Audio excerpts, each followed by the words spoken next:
My name is Christopher Turner, and I will be interviewing Mr. Walter Norris in his home in Weena, Arkansas on December 12th, 2007. What is your full name? Walter Boyce Norris. Were you named after anyone in particular? My uncle, my mother's brother, his name was Walter. When were you born? February the 28th, 1943. Was it here in Weena? Across the bow, it's Wiener area, yes. Did you ever have a nickname? Pete. Pete. How did you get that nickname? Years ago out here, there was a man, when I was young, called me Pistol Pete. And they just dropped a pistol and it called me Pete, and they still, guys in the area that still call me Pete. Do you know where your ancestors were from? My dad's father was from Tennessee, and his mother was from Alabama.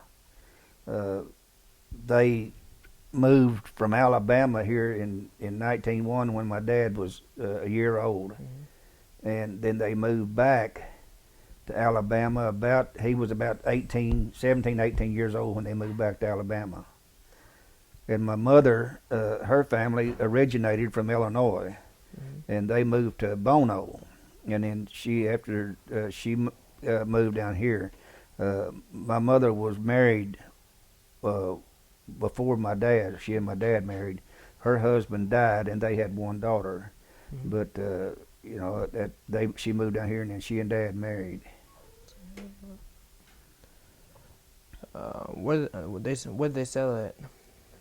They settled out here, across where I was born, out here across the bow. I wanted you to tell me about your mom and dad. Where did they grow up? Well, I guess Dad, you might say, grew up in Arkansas here in this area, and then they moved back to Alabama when he was a young man, and he came back. I don't know when he came back to Arkansas, but then they moved back to Arkansas. And my mother, her family was from Illinois, and then I guess when they moved to this area down in here. Do you know when they got married? I think it's July the 23rd, 1926. I'm not sure about the date, but it was in 26, I'm sure. How they earn their living? Daddy farmed, and Mama was a housewife. What's something you'd like me to know about your mom? She's a great person. She would, me and my brother and my sister, she would wrestle with us and play with us, and just have a good time. That's what it was about, All right, would you like me to tell me a story about your mom?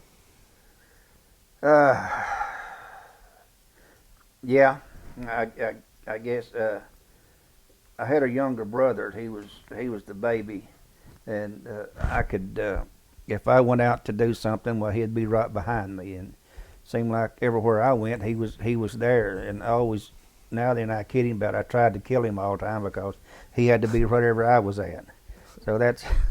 But Mama when we go outside, she'd say, "Don't you hurt that baby, or don't you let that baby get hurt." And that I thought, yeah, if I had a chance, I'd kill him. What's something you'd like me to know about your dad? Dad was a hard worker. He worked and he provided for his family, and he was a good dad. I enjoyed my dad. I guess if I had a hero, it'd be my dad. Do you have a story about your dad? Yeah, I guess the one I can come up with is my sister and me. They were gathering corn, Dad and them were gathering corn. We had a team. He farmed with a team, and he'd take a wagon down in the cornfield, and they'd gather corn to feed the animals, the cows and the chickens and the horses. And we were going down. My sister and me were going down there to ride the wagon back on the corn, and we got cold.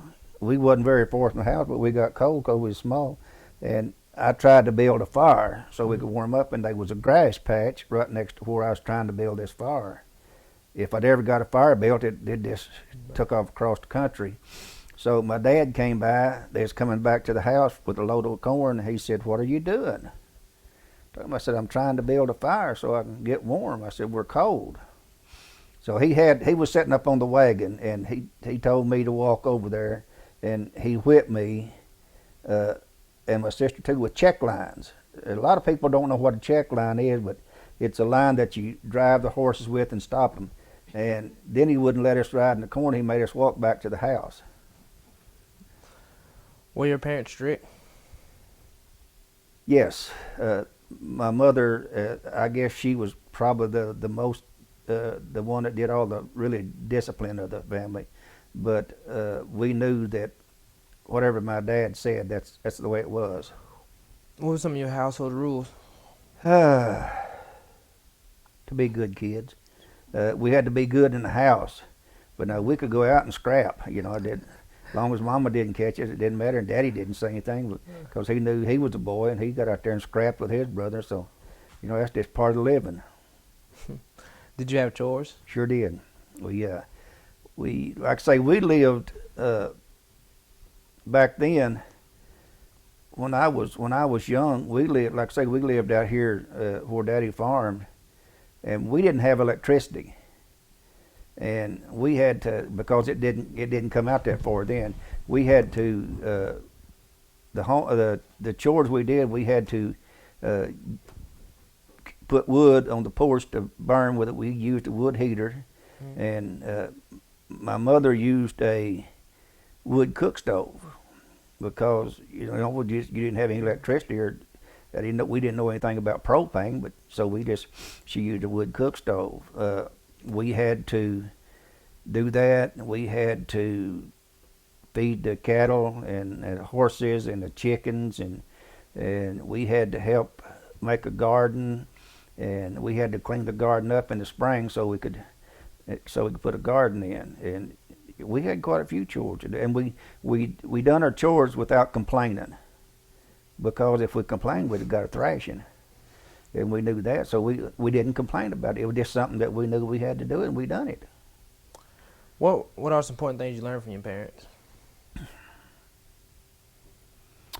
My dad to be a man and a provider. Mm-hmm. That was one thing, and my mother, I guess to discipline the boys and my siblings. That she was. Mama didn't beat us. Mm-hmm. By no means, but she would discipline us. She would, and I know you don't know what a switch is. Yeah. But, Yeah, I know. You know what one? But we had to go cut our own.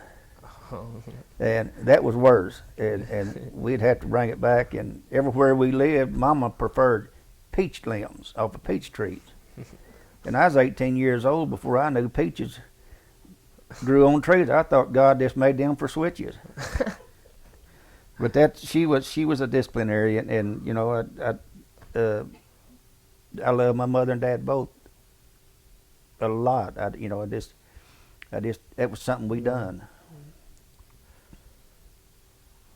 Tell me something about your grandparents on your mom's side.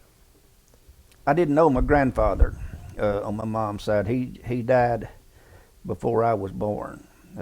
Mama's youngest sister, he died right after she was born. But my grandmother on my mother's side, well, she was a good person. She's a good Christian person, and I always look forward to my birthday because each one of us, we had a birthday, she'd send us a $1 bill. And I thought, man, I was rich when I got that $1 bill. But I look forward to that. And she was a loving grandmother. She would come to see us, and she would read the Bible to us, and she was a good grandmother. I enjoyed her coming. What about your grandparents on your father's side?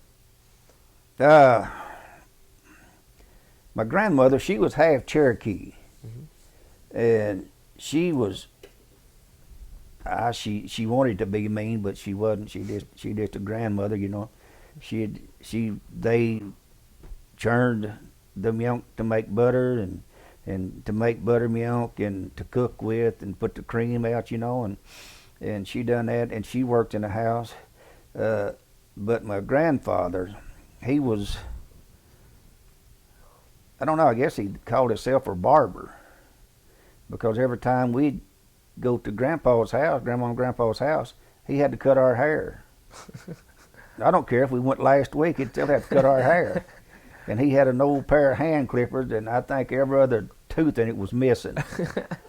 He'd get started, and then when it hung up, he'd just jerk it out. I used to hate to go to his house. But he was good. He was a good man.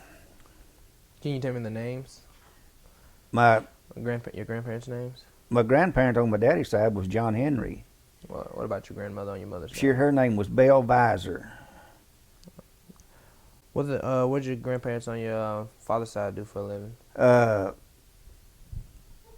My grandfather on my mother's side, he farmed, and he raised cattle, and that, that's about all I know about him. And my grandmother, she was a housewife. She just like my mother was. She was there and she took care of the children. Can you tell me what their houses was like? Each of their houses? Where they lived? Yeah. Like I say, I didn't really know my grandmother until she moved back to Illinois after my grandfather had died. Grandpa and Grandma Norris, they lived, like I say, they lived over here on the farm that he had, and it was just a house, an older house. You sometimes looked like you'd throw a cat through the cracks in the wall, but it was a house. Kept the water off your head. How many kids did they have? Gosh, Daddy had I keep being Gladys, six. Six. And really 8, because Daddy had 9. Because Daddy lost 2 sisters. They were small, Mm-hmm. and they told me the things you heard. They told me that when one of the girls they took, and they buried her, and when they got back from burying her, the other one was dead. And then I had an uncle that was he was a little older than my dad was, and he died with a heart attack up here in the woods. And that's when they had wild hogs, and the wild hogs would eat some of his fingers off. And then Daddy had a brother that died in Batavia, Arkansas. It's a small town like Wiener, and he was scalded, and he died after that because Daddy and his buddies was making a boiler, and out of a bucket, and it blew up and scalded him, and he died of the results of that. What do you most remember about your grandparents? Like I say, I didn't know my grandfather. My grandmother, she was a loving grandmother. And on my grandfather's side, he always complained about he was hard hearing. But Grandma could be in the kitchen saying something, he'd say, "I wish you'd listen to that old woman talk about me." I thought, well, man, you're hard of hearing. How can you hear her? I just barely can. But he was good. He was a good provider for my grandmother. He farmed, and she, like I say, they had apple trees and peach trees, and they gathered fruit, and she canned fruit, and the vegetables out of the garden, they canned them. Back then, it was a lot of your food for the winter is what they put up in the fall of the year for what they had canned. Do you have any stories about any of your grandparents at all? Went fishing with Grandpa one time. He was a fisherman. And he had a boat, and he set out hook nets. Mm-hmm.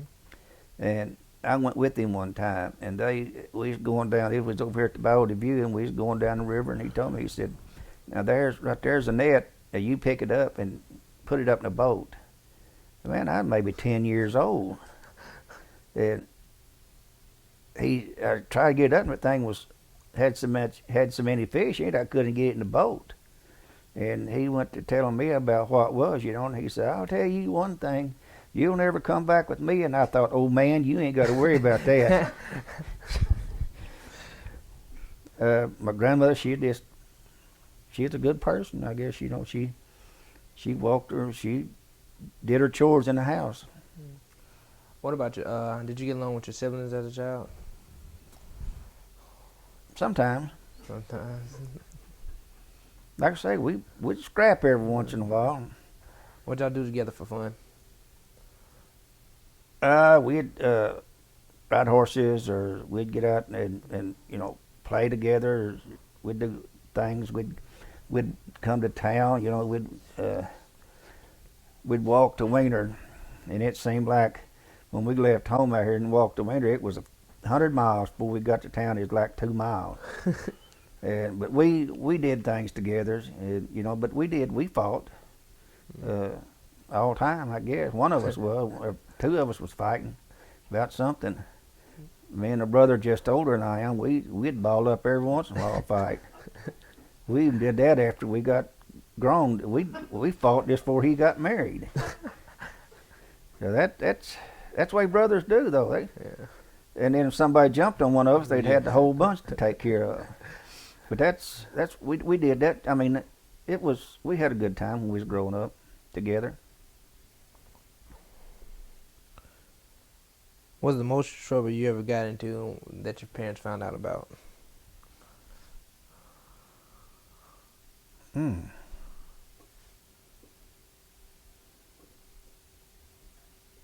Boy, that's hard to remember. I stayed in trouble all the time. That both of them found out about it at the same time. No, it It doesn't. doesn't matter. Is it at any time? Not necessarily. Just what's the most trouble you remember getting into that you thought, oh boy. Well, I guess it was when Bill, my youngest brother, I'd climb, and I climbed up on the smokehouse out there, the carport type thing, and Mama told me, said, don't you let him get up there. I said, okay, I won't. Well, about that time up on the top, he come. And when he did, Mama come out the back door. Well, there me and him stood up on top of that building. And I thought, I'm not getting down. Because if I do, she going to beat me to death, sure of the world. And she said, she asked me, said, why is he up there? And I said, well, he come up here I didn't get him up here. He climbed by himself. She said, you come down. I thought, no.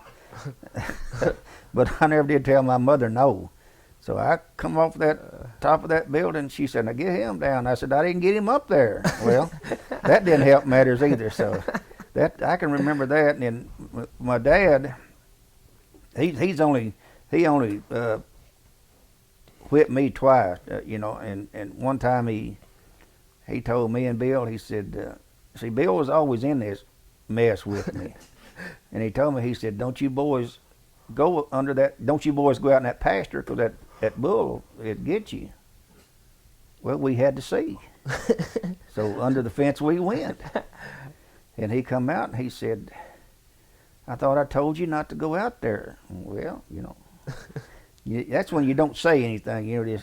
He said, where'd you go? How'd you get out there? And well, we crawled under that hole down there. Okay, come out the same way you went in, one at a time.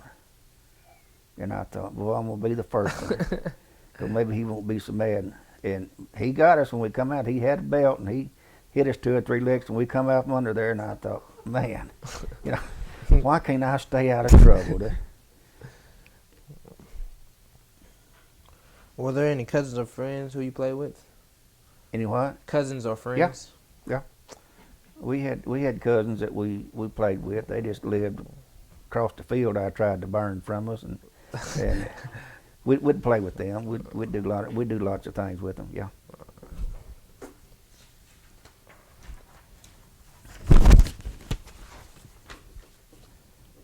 Do you remember going shopping with your mother as a child? Mm-hmm. But I didn't go very often because she wouldn't let us. Cause we just, it's like any other child. Can I have that? All of them like that. No. And, well, can I have that? No. Well, if you don't stop, you'll get it when you get home. That's all, and you dreaded going home. Because you knew you fixed to get it when you got home, but yeah, but not often. Oh, no. Can you tell me what the stores were like? The stores, the grocery stores, they were small. I guess Wilbur was about the biggest one in the country, and he had a big store, but most of them were just little 2-aisle stores, but they had about anything you wanted in there. And they sold, most of the time they sold their, like, sugar and potatoes and shortening. It was lard then. I mean, just plain old. You don't know what lard is, do you? Kind of, but not But really. that's what it was, and it came in barrels. You got your potatoes in 100-pound bags, and you got sugar in, like, I think a 25-pound bucket or something like that. And then you got your shortening, or whatever you want to call it. It came in 25-pound buckets. But a lot of people then, they didn't need a whole lot of shortening, because they would, like when they killed a hog and cleaned it, well, the fat they would take and render it out as cook it, and the oil would come out of the fat, and that's how they got a lot of oil. And a lot of our meats were home killed, done it yourself. What kinds of things would your mother usually buy at the store? Flour and potatoes. And sometimes we'd have potatoes because we'd raise potatoes, but she'd buy like flour and sugar and shortening and things like that. Did you ever get to buy anything for yourself? No. If Mama didn't buy it, we didn't get it. Did you have any? Oh.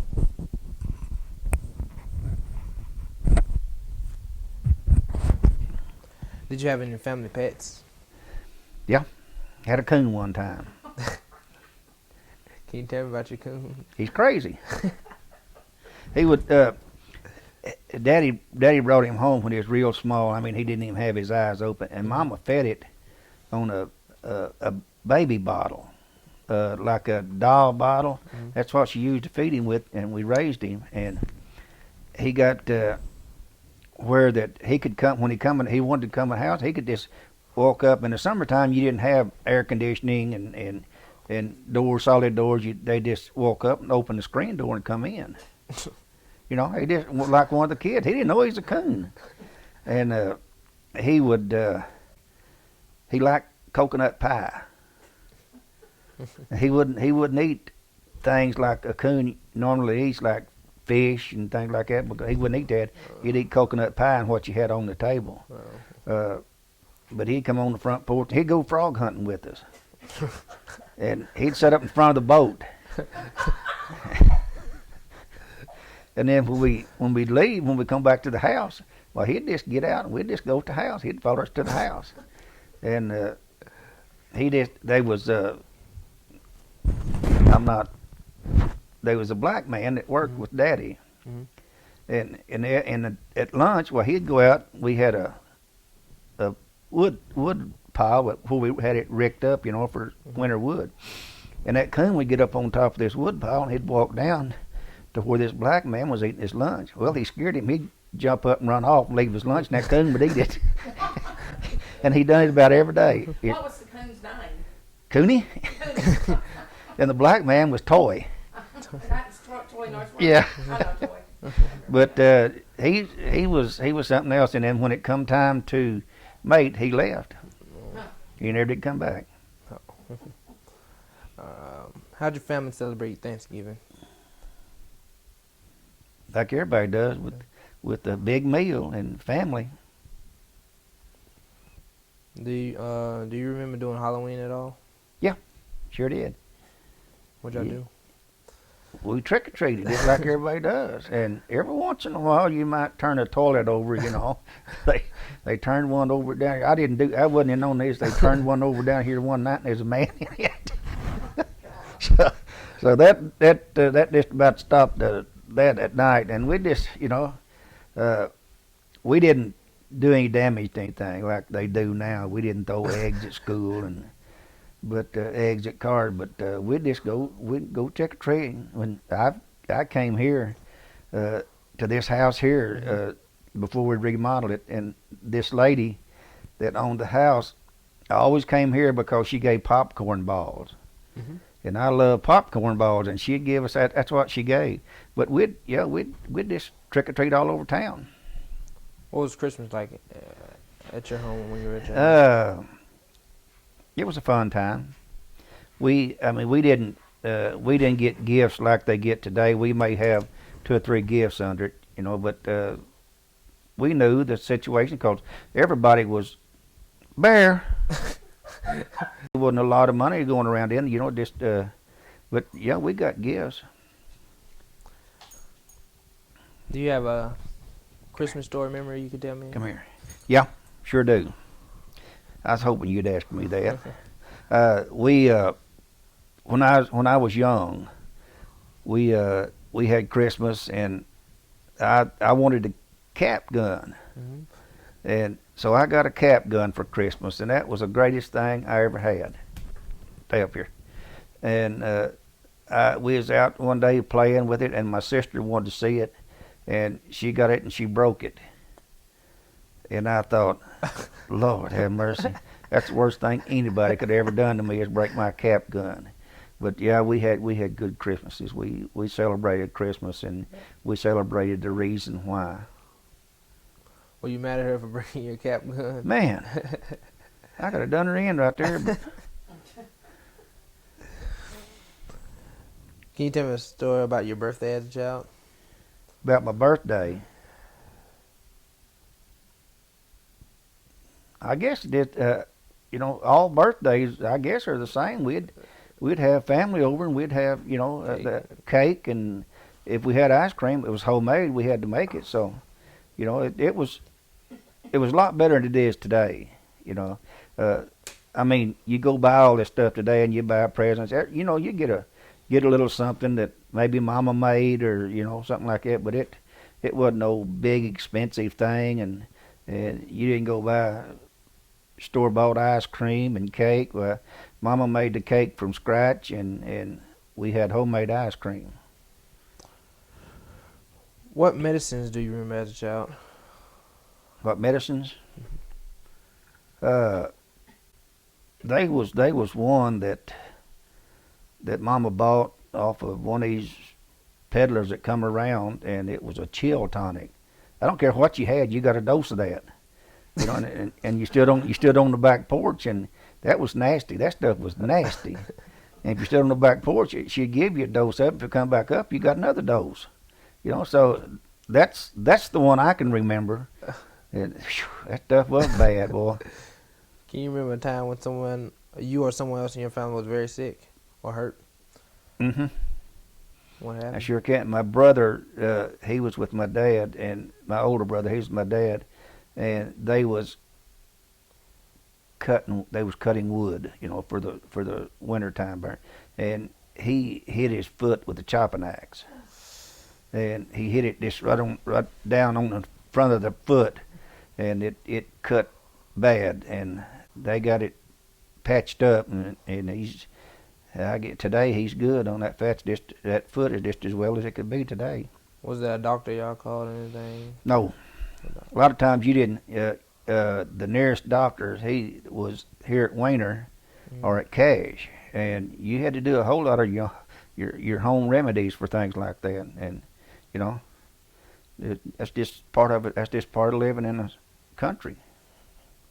When you was when you were a child in elementary school, what was school like? I hated school. Me too. I hated the teachers. The work. I don't know if Miss Hesse remembers Miss Casserman, but she was the meanest thing ever walked on 2 legs. She never did. I don't think she ever whipped anybody, but she'd pick you up with the shoulders and shake you. Oh man, every bone in your body would rattle. But I had Miss Mirth, and she was good. She was a good teacher, and I had Miss May, was an outstanding teacher, and then I had Miss Billy Van Horn. She was a good teacher. you know, there was some times that I stayed in trouble at school a whole lot, you know. But they was times that I enjoyed school. Can you think of a story you can tell me about that happened to you at grade school? Yeah, I got one of them too. Me and another boy. I won't mention his name, but we were like in the 5th grade, and we decided we'd whip all the 3rd grade. So we went down there and we started thrashing on them. We got caught. That's one of the times, you know.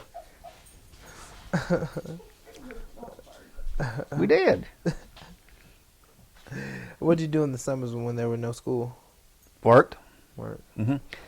We in the summertime, there's when they farm cotton, and a lot of areas right here farm cotton. Mhm. Well, what we would do would be hoe cotton, and then in the winter and in the fall of the year we'd pick cotton. But you know, other than that, we had something to do all the time. We got very little time to play and do what a young kid should do. You know, we got very little time for that. What kind of toys do you remember playing with when you were a child? A toy. What kind of toys did you have? Or do you remember? Had any? one cap gun, and it was broke. Basketball. I had a basketball goal in basketball, and we'd play baseball. Did you have a special spot or hiding place as a child? Yeah, I sure did. Where we lived, there was across the ditch, the road ditch there. There was a bunch of little old bushes and things. I don't know what to call them. And I had me a place in there where I could go hide. But about the second time Mama yelled, I come out of that hiding place and I went to the house. Because if she'd yelled a third time, it'd have been too bad then. But yeah, I had places I could hide. Do you remember the Depression? No. Do you remember hearing any stories about Joe Bruner? Yes. Can you tell me about him? The house that we used to live in out there, Daddy said it was Joe Bruner house. And that was enough to scare you to death. And he'd always tell us they was like oil spots in the floor. And he'd tell us that, now you see that spot there? Yep. That's where Joe Bruner killed one of his kids. That's blood. Oh, man. Scare you to death. But yeah, we even, I was a youth leader over at the church. It's been years ago.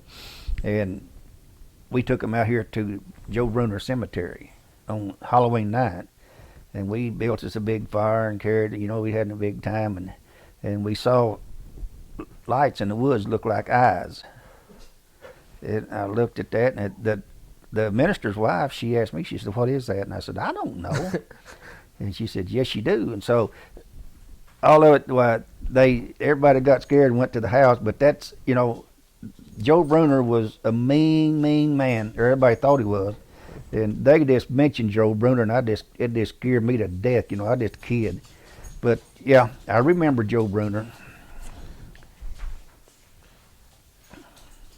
Some people have mentioned there was a Klan in the Wiener area years ago that dealt with the matters such as chicken thieves. Do you know anything about that? Mm-mm. I sure don't. I've never heard that one. Tell me about what high school was like for you. I ain't like high school either.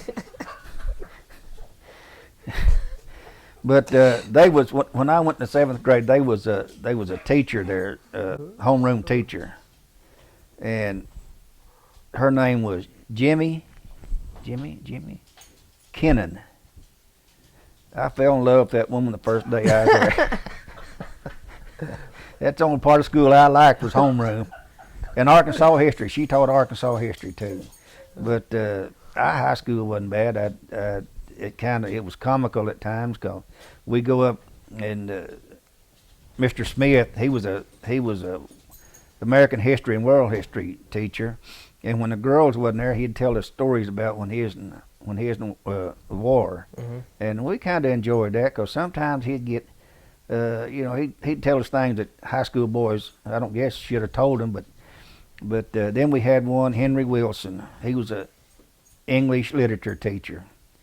That man wasn't right. He would water artificial flowers. Now this is not going to go anywhere, is it? On billboard. But that's teachers I can remember and things that these parts of high school, like basketball and I liked ag dry too. Now I want to ask you about your social life when you were a teenager. What were some of the most fun and wildest things you and your friends did? Steal apples and cherries. We Mr. Berger lived down here. Miss Hesse knows where he lived, and he had apple trees.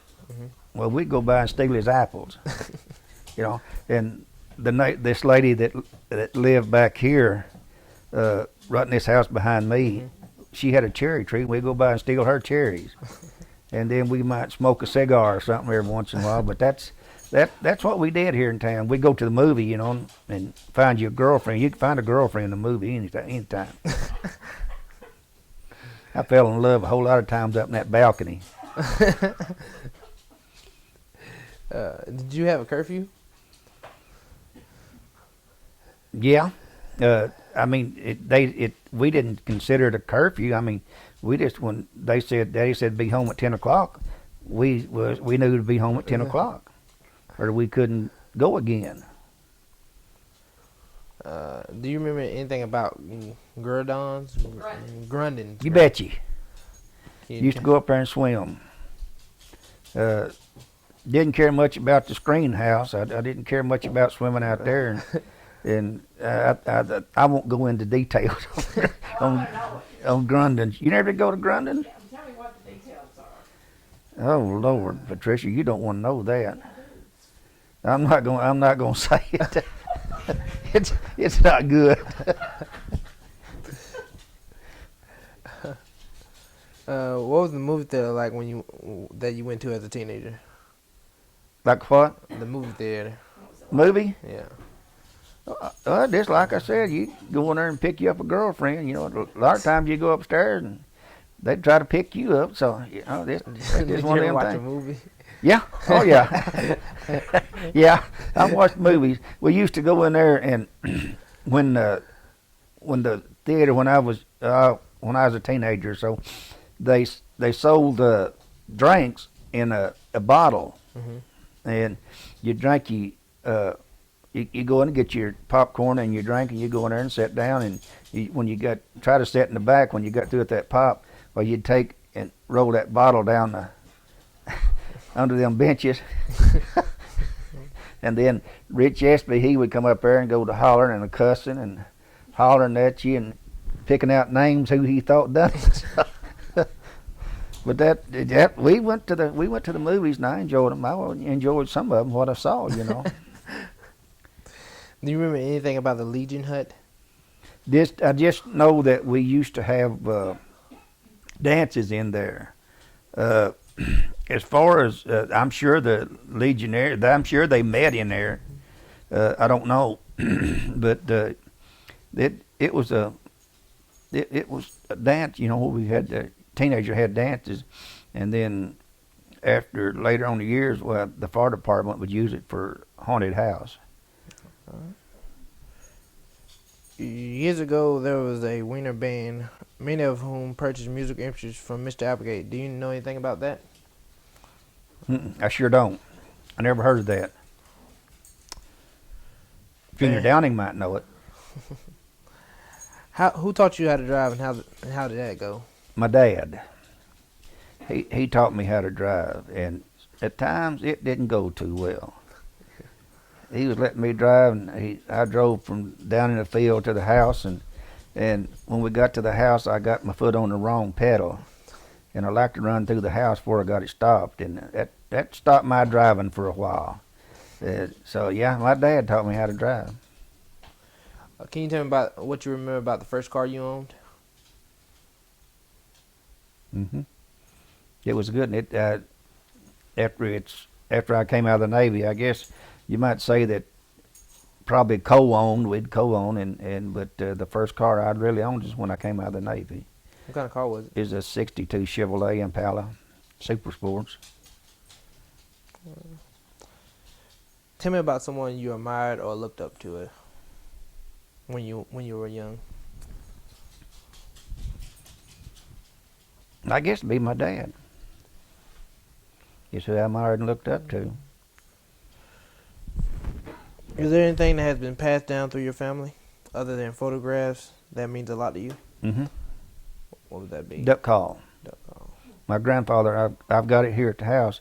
My grandfather made duck calls, and I've got one of them. Are there any stories associated with the duck call?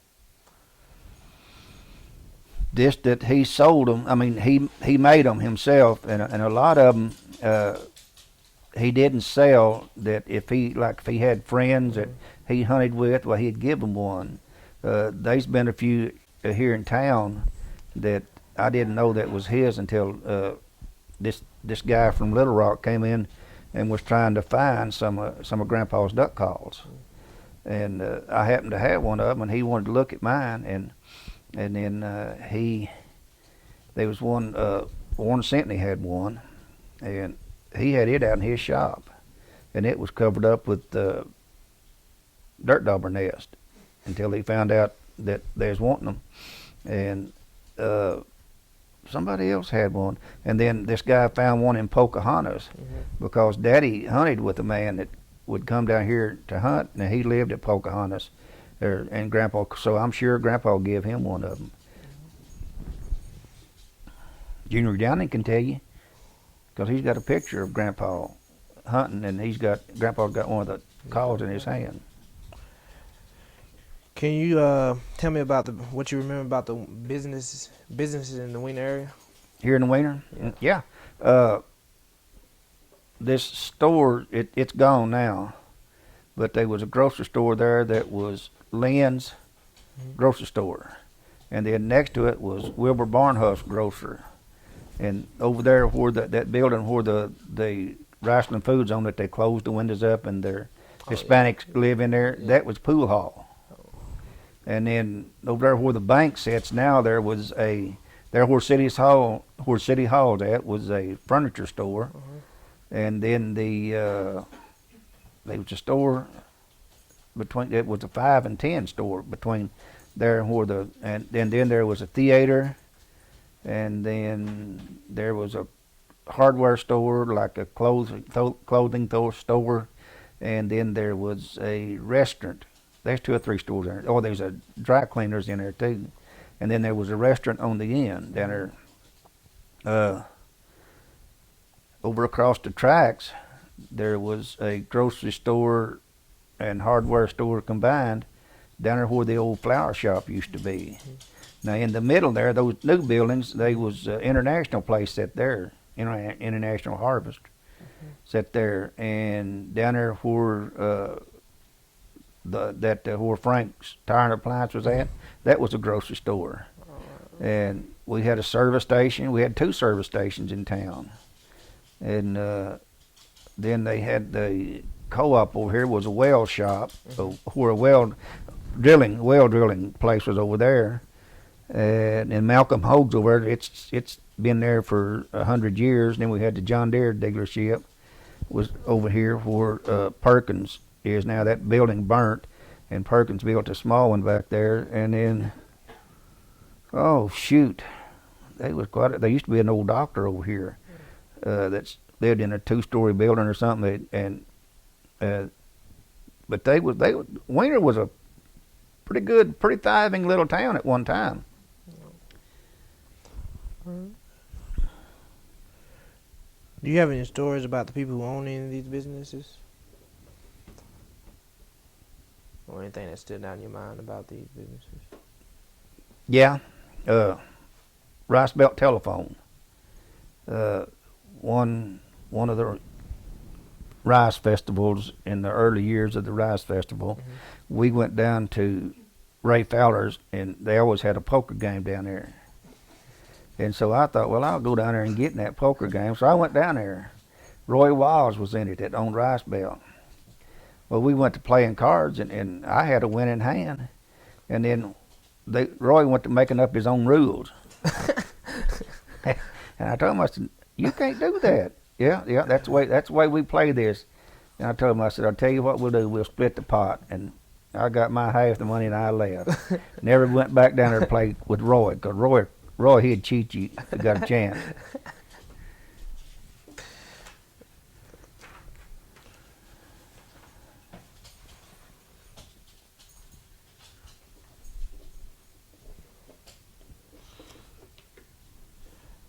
Tell me about the first television you remember seeing.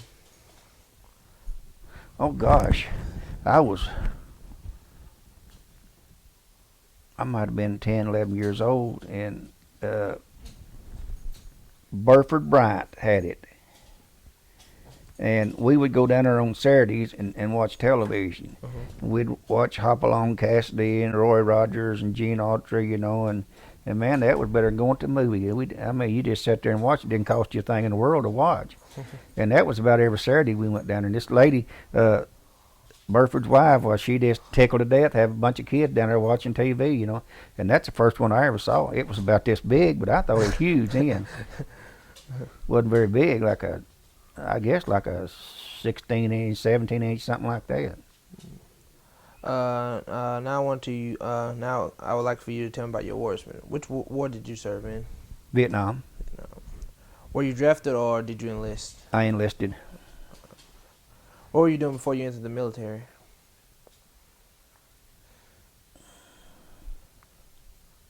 Farming, working on the farm. What kind of training did you receive while in the military?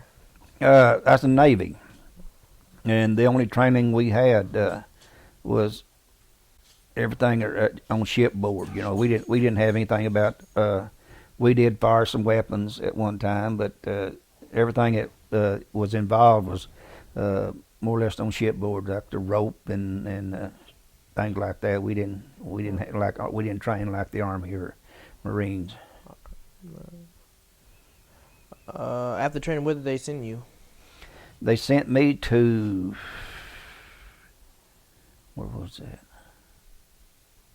San Francisco, I believe it was. They sent me there to go aboard a ship. I went aboard USS Sirius, is a AF 1626, something like that. What was your job? I was a boilerman. I was helping take care of the boiler that we supplied. The boiler supplied the steam to power the ship. And the second ship I was on was a AFS Myers, and it was a reefer too. We supplied food, but we had gun turrets on it. We had two 3-inch 50 gun turrets on it. Did you ever see combat? One time, when we was going into the Vietnam, on the coast of Vietnam to take some supplies in there, we was fired on one time, and that's all I ever saw. Oh, were there any casualties? No, we never was hit. Can you tell me a couple of your most memorable experiences in the war? Yeah, one of them was there was a heavy cruiser sitting right off the fantail of our ship, and they had their I think it's 14-inch guns. They wasn't big as a battleship. Battleships I think was 16-inch, but these were large guns on there, and they were turned towards a little old island out there, and they was firing on this island, and there was 2 fighter jets would come in, and this ship would sit there and fire, and then they'd quit, and these 2 little fighter jets would come in, and they'd drop their bombs, and when they got gone, the ship would start firing again. And this went on for I don't know how long, but they just more or less took the top off of a little mountain over there. And then we was like I say, we was a supply ship. We carried food for these other ships that's out there. And the USS Enterprise came alongside of us one time, and it came along, and we tied up to it. We got all of our lines run across, and for 24 hours we had 2 helicopters and 6 lines going over to that ship, and we supplied them groceries. Over 1 million ton of groceries went over there. And that was 24 hours. Nobody slept, nobody done anything but shovel food. How'd you stay in touch with your family? When I was overseas by letter. I got when I was in boot camp. I wasn't a big hand at writing letters, and my mother called a Red Cross, and the Red Cross got a hold of the Navy Department, and the Navy Department got a hold of San Diego, and San Diego got a hold of my company commander, and he got a hold of me. And he told me, he said, "Have you been writing your mother?" And I said, "Well, sure." He said, "When's the last time you wrote her?" And I said, "I don't know, a month or so ago." And he said, "Well, the Red Cross just got a hold of us, and you're going to write." And he said, "You sit down and write." He stood there and watched me, and I wrote a letter, and I addressed it, and I put a stamp on it, and he took it and mailed it. So I wrote pretty regular after that. But that's if we was in port in the States, well, phone, I'd call. What was the food like? If we wasn't at sea, if we was in port, it wasn't bad. But when went out to sea, we'd have about the first 2 or 3, about the first week out, we'd have real milk and we'd have real potatoes, and but about after the second week, we had instant potatoes and powdered milk, and man, it wasn't good. Did he come in like in a brown bag or anything like that? I never did see. I wasn't in a mess hall. What was something you did for good luck? If you did anything for good luck. I didn't do anything. I'm not superstitious. I'll walk under a ladder, or I'll drive across where a black cat crossed the road. I'm not superstitious. It don't bother me. Did you ever get to go on leave? Oh yeah. See, we could take leave over there, and when we pulled into port, wherever we was, Hong Kong or in the Philippines or wherever we pulled into port, Japan, well, we got to go over for an overnight, like maybe a weekend, 72 hours, what they call it. We got to go over on a beach then, but yeah, you could take like a week's leave, about 7 to 10 days, something like that. You could take leave, and I took 1 week over there in Japan. How was it? It's all right. It's all right. Where did you go in Japan? Well, yeah. Where did I go? What you part? Go in Japan? What part of Japan, or what city did you go to? Where'd you go? I went to Yokosuka and to Sasebo, I think it was. But Japan's a lot of country to see. There are a lot of people. There's a lot of. They're just like that. They're stacked together. But Japan was okay. Do you have any photographs that were taken during the war? I have one. I don't know where it's at. And then I had some of me and some of my buddies, and I couldn't find those either. But yeah, we had some. I had some made. I've got one. I don't even know where it's at, to be honest with you. But we had some pictures made overseas.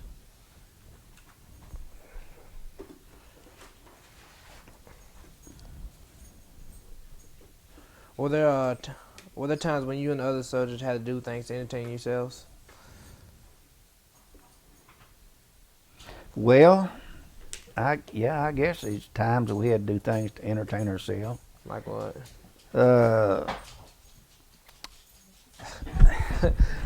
we got we was aboard ship. We had a ship that was taken out of commission. What was doing was we was cleaning everything up to put it in a mothball fleet because it wasn't going to be going overseas or anything anymore. It wasn't going to be out there. But we had to, we had to do everything. We worked on the boilers up there. We cleaned the boilers up and all that stuff. But they was a few of us got down there one night and in one of the cold storage holds, and we found some fruit, oranges, and things we could get juice out of. And I was testing water at that time, and when I tested water, I had to have pure grain alcohol. So we mixed that pure grain with this fruit juices, and we sent one of the boys upstairs to get us some ice. And he got up there and he passed out in the ice machine. He was hanging over in the ice machine, and somebody come by and got him out, and they come downstairs and said, "What are you boys doing?" We're just, not a whole lot. We're just messing around down here. And they said, "Well," we found Baird hung in the ice machine up there." So we quit that, and I went through a couple of gallons of PGA there in just a little while. They told me one day, they said, "This is your last jug." I said, "Man, we're not giving you any more of this stuff."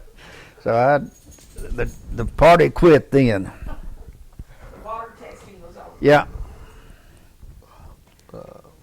Tell me about an officer you remember having. A lieutenant.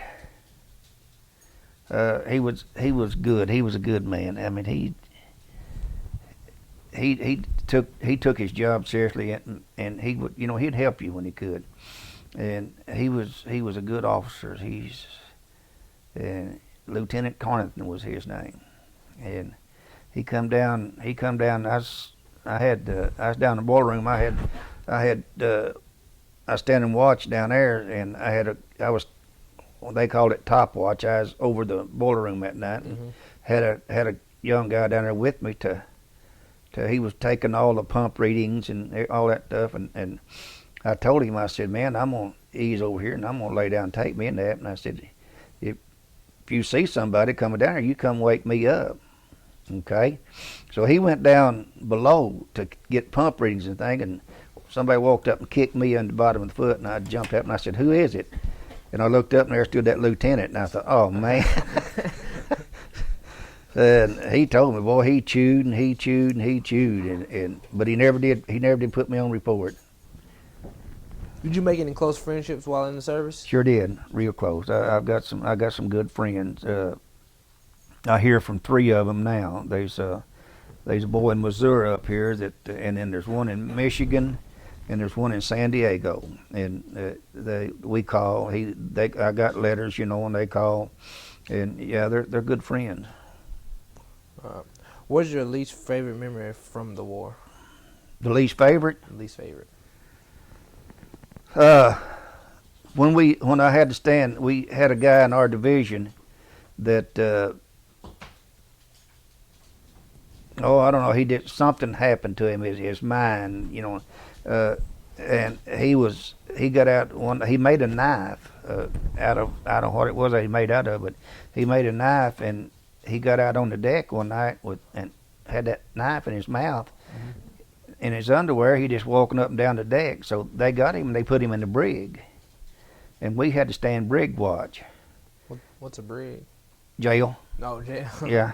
And we had to stand brig watch on him, and you just sit there, and he just sat there and stare at you. You think, man, and I don't want any more of this, and that's the part I didn't like about the Navy. I didn't like that.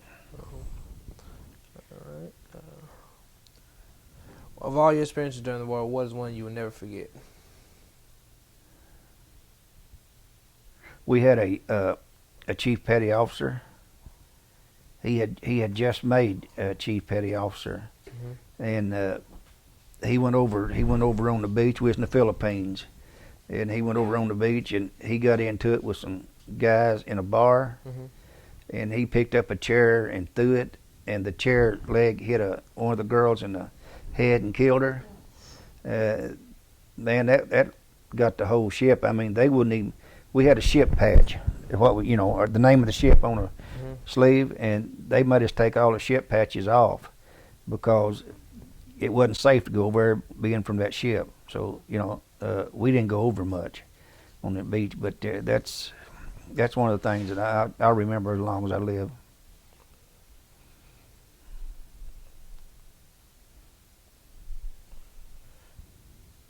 I don't think you remember anything about the Pearl Harbor, do you? Mm-mm.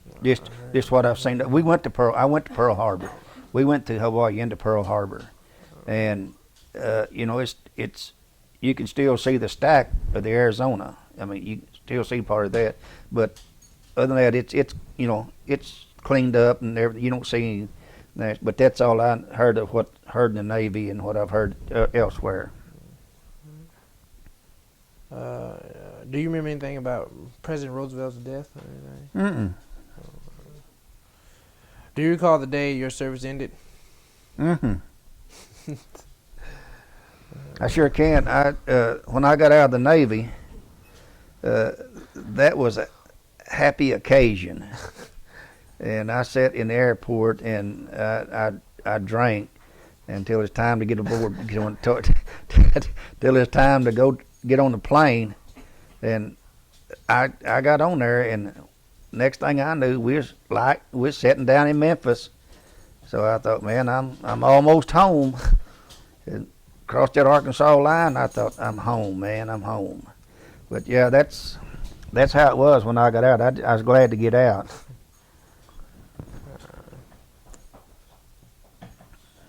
What'd you do in the days and weeks after returning from the war? Not a whole lot. I just when I got out, I had some vacation or some leave left and all this, and they pay you for all that when you get out. And that is, I didn't do much until I played ball about all summer. We played ball, and then in the winter I hunted. I duck hunted and deer hunted and things like that, but I didn't really go to work till the next year after I got out, and that was just before I was getting married, so I had to go to work. How do you think serving in the war changed you? It made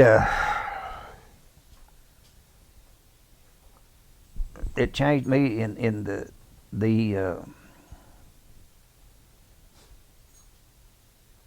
I guess you could say it changed my lifestyle. Because I was here in the Navy before I went in the Navy. I was around here and just wasn't just mostly just running around, and when I went in the Navy, it was like I'm here and I've got to make the best of it, and I did, and I think I grew as a man and in knowledge. Mm-hmm. And I've seen a lot of places that I would have never saw living here in Wiener, Arkansas. So it made a man out of me, and knowledge. I had some knowledge when I came out of the Navy. It wasn't. I could do more than chop cotton or farm, and that's what I got out of the Navy, I believe. Although most people don't like pat themselves on the back, what is something you've done or accomplished in your life that you're proud of? Do what? What's something that you accomplished that you're proud of?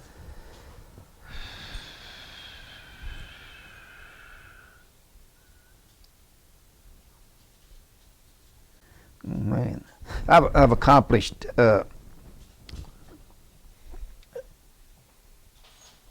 getting out of the farming business and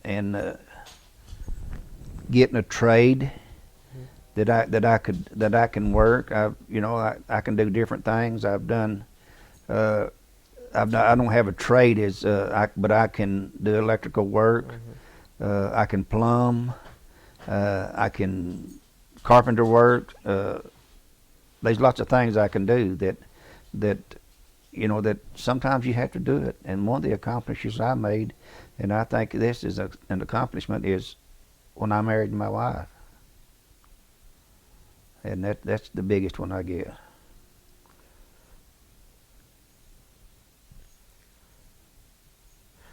Tell me about the biggest lesson that life has taught you. A lesson that would help. A lesson that would help a young person live a better life. It's your chance to preach. A lesson I learned. That if a young person knew it, it'd help them lead a better life. I guess the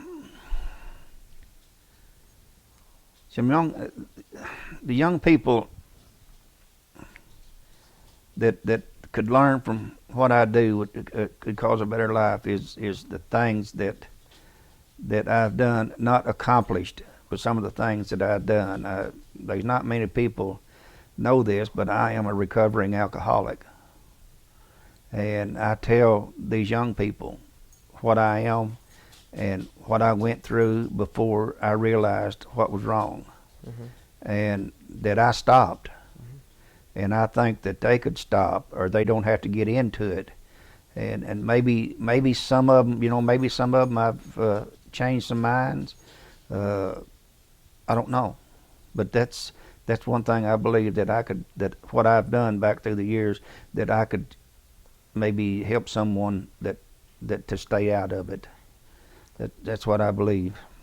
So if you were going to tell them, if you were going to talk to them about not getting into it in the first place, what would you say? I just tell them that I'm a recovering alcoholic, and tell them where I've been and what I've done. To there's some of the things that I've done that I'm sure I should be in the pen over, and some of the things that I've done that I don't tell anybody. Some of the things I've done because they think that if you're that bad, if you was that bad, it was when I was young. I've come close to going to jail and going and spending time in the pen, but I didn't, and I didn't carry through with the plan. If I had, I'd been in jail. Well, I'd like to thank you for letting me interview you. Well, you're quite welcome.